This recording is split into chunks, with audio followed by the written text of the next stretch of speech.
கர்த்தரின் வெளிச்சம் ஜீவனின் பலனும் கிருபையும் ரட்சிப்புமானார். கர்த்தரின் வெளிச்சம் ஜீவனின் பலனும் கிருபையும் ரட்சிப்புமானார். அஞ்சிடாமல் கலங்காமல் பயமின்றி திகிலின்றி அனுதினம் வாழ்ந்திடுவே. அஞ்சிடாமல் கலங்காமல் பயமின்றி திகிலின்றி அனுதினம் வாழ்ந்திடுவேன்.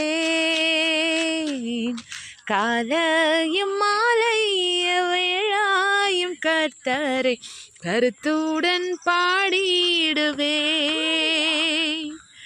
காலையும் மாலைய வேளாயும் கர்த்தரை கருத்துடன் பாடி